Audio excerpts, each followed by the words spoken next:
much of an exaggeration at all. We were paying the highest drug prices anywhere in the world. Now we'll be paying tied with the lowest price. It's most favored nations. We will have the lowest price anywhere in the world. So a pill that was for $130 will be down to $20. So you can make a case that that's 800, 900%, or, like the press likes to hear, it's about 80%. But we're going to get reductions like nobody's ever seen. And frankly, the Republican Party should be able to win the midterms on that alone. That's the biggest thing there is. Most favored nations, we're going to be bringing the price of drugs down. In my first term, I got it down 1/8 of 1%. And I was so proud because it's the first time in 28 years that drug prices came down. And now we're talking about bringing it down by 80, 90, 75, 68. I mean, I have numbers in the back that nobody can believe. Most favored nations. And remember, the Republicans did that. The Democrats did not do that. Republicans did it. And that's going to have a huge impact also on healthcare, because medicine, I mean, it's a big chunk of healthcare. And if you're bringing something down from $100 down to $20, $18, because we were subsidizing the entire world. And frankly, I had to get the countries to go along with it, and I had to threaten tariffs against them if they didn't approve. And the healthcare companies, who weren't easy either, but they said it doesn't matter because they'll never get the countries, because they didn't really want to do it. And I got the countries. I got every one of them. And really, people can't even believe it. But for the people standing behind me, if you use that alone, you should win. We should win the elections coming up. Anybody else? How about on this side? You mentioned the IRS, yeah, Mr. President.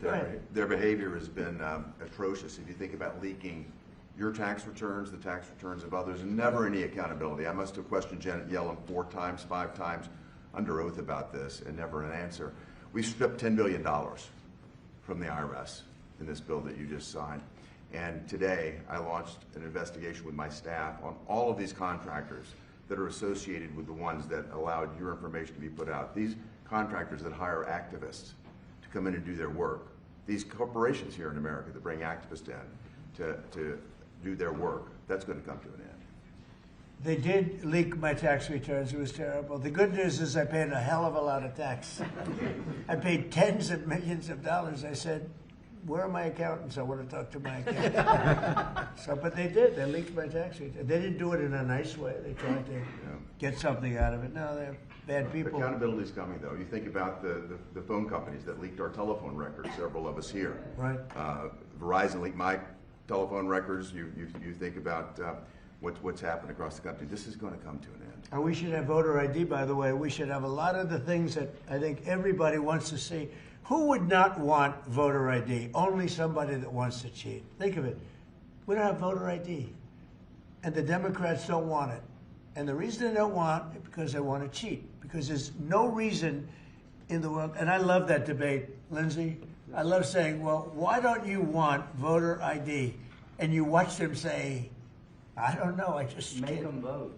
No, it's a terrible thing. So anyway, anybody else? Well, Mr. President, you Please. said you wanted to make America safer and more prosperous, right. and we have done it. More prosperity means more money in people's pockets, and they notice that every time they go to fill up with gas, and they're going to know it when they get their tax returns that this year are going to be at least $1,000, if not more, greater than it's been in the past, and that's a result of the work that you've done with this whole group. And in terms of America being safer, a number of us were at the border 2 weeks ago. The border is secure. No one is coming across, not the 10,000 we saw every day with Joe Biden. And the American people still, in overwhelming numbers, Republicans, Democrats, and independents all say illegal immigrant criminals need to be deported. And Mr. President, you're doing that. And no tax on tips.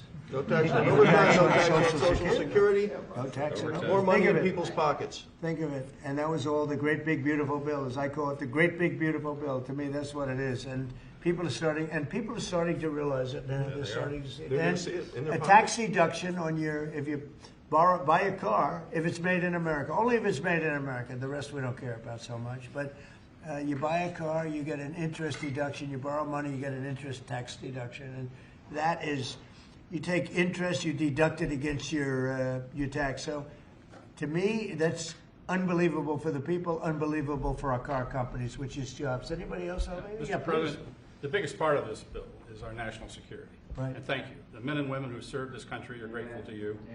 We give them a pay raise. We're building more ships, as you said, planes, missiles.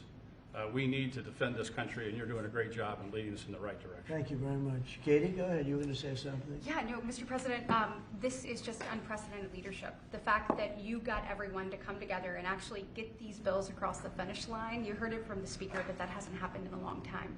So 96% of the government being funded, your priorities put in place, Mr. President, so that we can make the country safer, we can make it more prosperous, and not only can we make America great again, but we can tell people now America is back. Yeah, it's a great, we'll never forget MAGA, and we're all with MAGA, but I thought this was very appropriate, right? Love it. Right? Love it. Says everything. Cindy Hyde, come on, say something. Well, there's a little hospital in here, a rural hospital in Maple, Mississippi, Right? called Franklin County Hospital. It would have closed the end of this month without this bill. Thank you from everybody in Mississippi, especially Franklin County. And we've covered the rural very well. Nobody ever thought it was possible because we had a lot of opposition from the Democrats, as you know, but nobody thought it was possible. That's great. How about it? Anybody back there? Tom? Best budget for Native Americans ever, Mr. President. So, Thank you. appreciate that help. So we'll sign it, and if you would have some questions of anybody up here. Let me just piggyback. This rural America is taken care of in this bill, and I mean, as Cindy says. So thank you for all America, but especially rural America. Thank you. Thank you, everybody.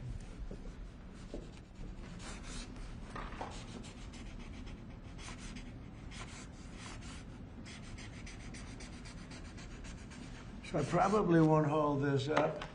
And I think holding up one little page doesn't do it justice. 'Cause, in there, it's a lot of stuff, but it's signed. Thank you.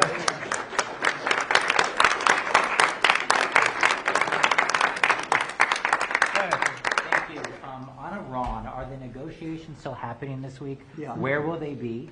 And what do you need to hear from Iran? They're all over, but they are negotiating. They'd like to do something, and we'll see if something is going to be done.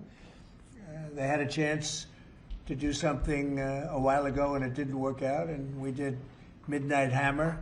I don't think they want that happening again, but they would like to negotiate. We are negotiating with them right now, yes. Mr. President. Where will the meeting be? It seems like it's can't tell changing. you that.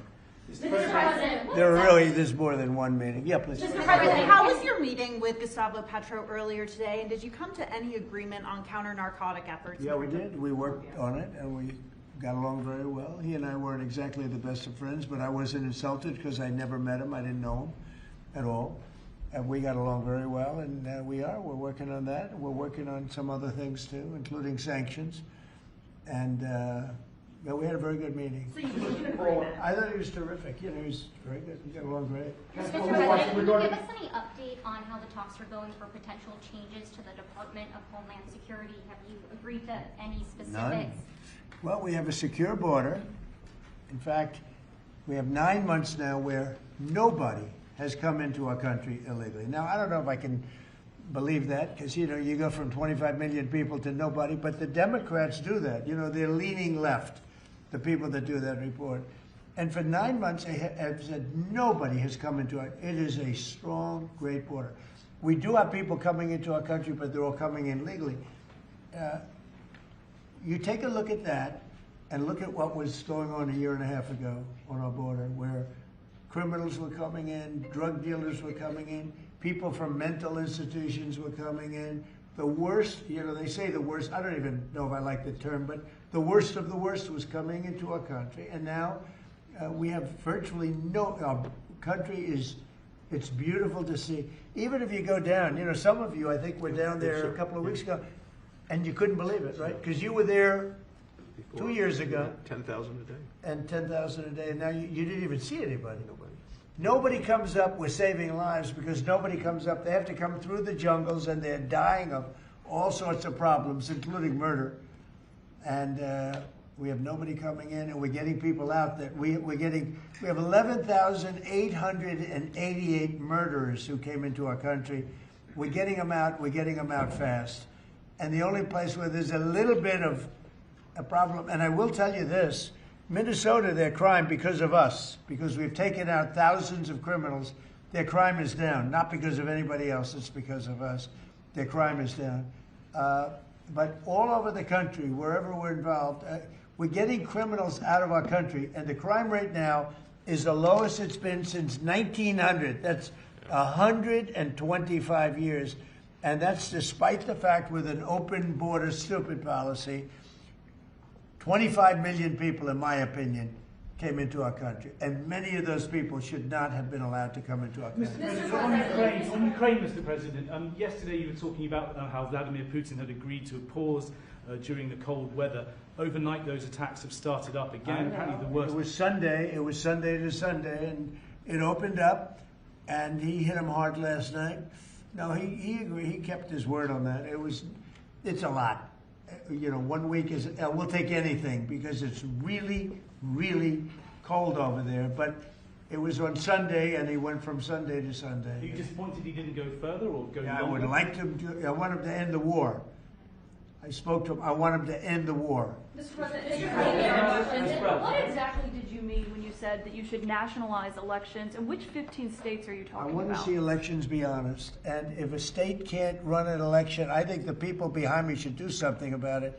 Because, if you think about it, a state is an agent for the federal government in elections. I don't know why the federal government doesn't do them anyway. But when you see some of these states about how horribly they run their elections, what a disgrace it is, I think the federal government, when you see crooked elections, and we had plenty of them, and by the way, we had them last time, but go to 2020 and look at the facts that are coming out. Rigged, crooked elections. If we have areas, take a look at Detroit, take a look at Pennsylvania, take a look at Philadelphia. You go take a look at Atlanta, look at some of the places that horrible corruption on elections. And the federal government should not allow that. The federal government should get involved. These are agents of the federal government to count the votes. If they can't count the votes legally and honestly, then somebody else should take over. The Constitution says it should be states that administer elections, Mr. President. Yeah, That's what the Constitution you know what? says. They can administer the election, but they have to do it honestly. Are you open to negotiating on warrants when it comes to ICE? This is an ask from Senator Schumer. Meaning? Requiring search warrants for ICE and immigration officials. I haven't even thought of it. I'm not thinking about search warrants. Yeah, Lindsey Graham is going to answer that. No, makes no sense. If we have to get a search warrant to get 15 million people out, Schumer's telling me he doesn't want them out. It's the most ridiculous idea. They do have some good ideas, I think. But I've got a better idea. It's your idea. In sanctuary cities. On immigration, I know what I'm talking about. I've got the scars to prove it. Y'all are playing like Biden didn't exist. Y'all won't tell the American people about Lake and Riley. It's a one-sided debate. For 4 years, our border was obliterated. They let them come in by the tens of millions, and they want to go back that way. We're not going. So, Mr. President, stick to your guns. If you got reforms that make ICE better, more professional, talk to me. But you should embrace what I'm suggesting. As long as 12 states have sanctuary policy, they'll keep coming. Unfortunately, you won't be president forever. These magnets of illegal immigration have to go. There is no upside to sanctuary city unless you're a complete radical nut job. The cops hate it, fraud around sanctuary cities, and you're going to get more illegal immigration. We're going to have a debate. I've been trying to solve this problem, but what the Democrats are doing is they're not getting to the underlying problem. It's not Stephen Miller. It's not Chrissy Nome. It's not me. It's not you. It's policies that have been on the books that don't work. So if you want a debate on how to solve this problem, show up next week. I'm going to take President Trump's idea that it's time to end the insane policy of sanctuary cities. We're going to take it to the floor and we're going to vote, and people in November are going to get to see who they trust to keep the border secure. Schumer or Trump? I'm with Trump. Mr. President. And by the way, I hope you're going to press that very hard. And the other thing, we are with you. I think everybody's with you. It's a sanctuary for criminals. That's who it is. They could make our lives so much easier. All they have to do is hand over their criminals, hand over people that came into our country illegally that are murderers, that came out of jails, that came out of mental institutions, that are drug dealers. I can't believe in Minnesota that they want to have murderers walking all over the streets. I just don't believe it. Maybe somebody says it's good politics. I don't think it's good politics. I think it's really bad. The other thing we can't lose sight of is you probably have in Minnesota, and it's worse in some places like California, $19 billion in fraud. And we're going to find out, we're very deep into that investigation, but we're not going to forget that. A lot of people think that a lot of this nonsense that's going on is to try and, hide what's going on with respect to the fraud. They have at least $19 billion. You're hearing 9. Now I'm hearing it's 19, and it's probably much more. So it's they talk about incompetence. I think it's not incompetence. I think it's just pure fraud. These are dishonest people.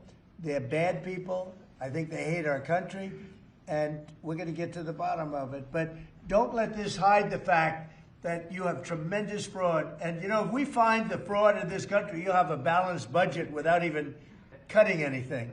You'll literally have a balanced budget. Yeah, please. Mr. President, in Colombia, are you planning to work with President Petro to fight guerrilla groups and terrorist organizations in Venezuela? Well, they want me to do that, and we will. We're getting along very well in Venezuela with the leadership. Very, very well. We took in 50 million barrels of oil. It's right now heading to Houston. And we're getting along very well with them, but we're going to work with them, yes. Mr. President, a few months ago, you had in your office here Peter Mandelson, the British ambassador. You were shaking hands with him over a trade deal. He's today been forced to resign from the House of Lords, the upper house of the British Parliament, over his links to Jeffrey Epstein. Just wondered if you had any reaction to that, since obviously he was. I didn't know about it, but I really don't know too much about it. I know who he is. It's too bad. Speaking of Epstein, I will say this. A reporter named Wolf and Epstein conspired. This just came out yesterday in the millions of pages of documents, how crazy this is. Conspired against me in order to fight like hell to make sure I lose the election. That's the only thing that was mentioned about me. Now, about Democrats, some really bad stuff. But about me, that Wolf, whoever Wolf is, he wrote a couple of books, and Epstein conspired against me. Did you know that, Mr. Senator? I did know that. They conspired against me, so I lose the election. Or worse. Before the reported it. So that takes care of Epstein as far as Trump is concerned. But you got a lot of Democrats out there that are very much involved with Epstein. But I'll be honest with you, you got to get back to running the country, too. Millions and millions every week. When Epstein was alive, nobody cared about him. When he's dead, they care about him. But it's really a Democrat problem. It's not a Republican, it's a Democrat problem. The only problem Republicans have is that we have to get back to, number one, running our country, and then number two, very importantly, letting the public know what a great job we're doing. We have the greatest economy in the history of the world. We have $18 trillion being spent. The record was $3 trillion many years ago, not by us, by another country. I won't say the country. Yeah, please. Have you been briefed on Savannah Guthrie's mom missing in Arizona? I think it's terrible. Would you commit to more federal agents, like helping out on the search? Sure, I would. I'm going to call her later on. I think it's a terrible thing. I always got along very good with Savannah. Very unusual situation, but we're going to find out. Yeah, what do you want? On the Epstein files, you talked about Democrats who were in there. Elon Musk was also in there, and so was your Commerce Secretary Howard Lutnick and correspondence that he had with him. Did you read those new files that were published by the Department of Justice? I didn't. I have a lot of things I'm doing. A lot of things I'm doing. I don't know. You mentioned 2 names. I'm sure they're fine. I'm sure they're fine. Otherwise, it would have been major headlines. A lot of women who are survivors of Epstein's are unhappy with those redactions that came out. Some of them, entire witness interviews are totally blacked out. Do you think that they should be more transparent? The fact that they thought they released too much. I heard that, and you tell me something else. No, I think it's really time for the country to get onto something else. Really, now that nothing came out about me, other than it was a conspiracy against me, literally, by Epstein and other people. But I think it's time now for the country to maybe get onto something else. What would you say to people like who feel like they haven't gotten healthcare justice, Mr. President? something that people care about. Yeah, what did you say? Go ahead. What would you say to are the so survivors bad. who feel like they haven't gotten You are the justice? worst reporter. No wonder CNN has no ratings because of people like you. You know, she's a young woman. I don't think I've ever seen you smile. I've known you for 10 years. I don't think I've ever seen a smile Well, on your I'm asking face. you about survivors You know why? and You know why you're not smiling? Because you know you're not telling the truth, and you're a very dishonest organization, and they should be ashamed of you. Okay, go ahead. Survivors of a Mr. sexual President, you abuse. mentioned health care, and the bill that was just passed does not include your health care savings account. So this is a question for you and maybe for Mr. Speaker as well. I'm so proud of the healthcare savings accounts because it's going to happen. And hopefully, instead of insurance, and I hope this happens, and I hope you guys can do it, let the insurance companies not do quite as well. You know, they're going up 15, 16, 17, 100%. Think of it. The money should be paid directly to the people. You know, trillions of dollars goes out. The money should go to the people. They should buy their own health care. It can be in a health care, you know, account, savings account, any account you want to make. The money should go to the people. The people should buy their own health care, and they're going to save a lot of money, and they're going to have much better health care. And it's very simple. The problem is the Democrats are owned by those insurance companies. They're owned lock, stock, and barrel. And the Democrats will never vote on it because the Republicans should get that through. And you know how you get it through? The filibuster. Get rid of the filibuster and start voting. Yes. Mr. President, today we heard that the Clintons set deposition dates to testify before the House Oversight Committee. Any reaction to that and related to the Epstein? I think it's a shame, to be honest. I always liked him. Her, yeah. Yeah, she's a very capable woman. She was better in debating than some of the other people, I will tell you that. She was smart woman. I hate to see it in many ways. I hate to see it. But, you know, then I look at me. They went after me like, you know, they wanted me to go to jail for the rest of my life. Then it turned out I was innocent, very innocent. You know, I had a friend that said, a very smart friend, he's a very wealthy man, knows the life, streetwise guy. He said, you have to be the most honest person anywhere in the world because there's never been anybody who's been examined up and down. You know, I have hundreds of thousands of pages of documents, millions of pages. With all of that, they found absolutely nothing wrong. Remember, his tax returns, they fought for years and years. And then the Supreme Court, I was surprised, they ruled I had to give my tax returns. I'm the only one that had to ever do that. But I had to give my tax returns. I gave my tax returns. They hired the best accounting firms in the world. They found nothing. And this friend of mine said, you have to be the most honest person in the world. He actually said, you know, referring to him, I'm a pretty honest guy, but I could have never withstood that. They've gone through millions and millions of pages, and here I sit winning an election in a landslide, winning the popular vote, winning all 7 swing states, winning 86% of the counties in the United States. That's why those maps that you see are all red. And so they tried to put me in jail. And I shouldn't feel this way, but I feel badly that they have to go through that. But then I say, but they did far worse than me. They wanted to put me in jail. Think of it. I was a very good president. We had a great first term. Rebuilt the military, biggest tax cuts ever, biggest regulation cuts ever. But, you know, I will say this. I think I can say, what do you think, Lindsay? My second term is blowing my first term away. And my first term was really good. Reagan plus. Reagan plus, yeah. Well, whatever. Thank you very much, everybody. Thank you, everybody. Thank you, press. Thank you, press. Thank you. Thank you, press. Thank you, press. Let's go. Start moving. Thank you. Thank you. Let's go. Thank you, press. Thank you, press.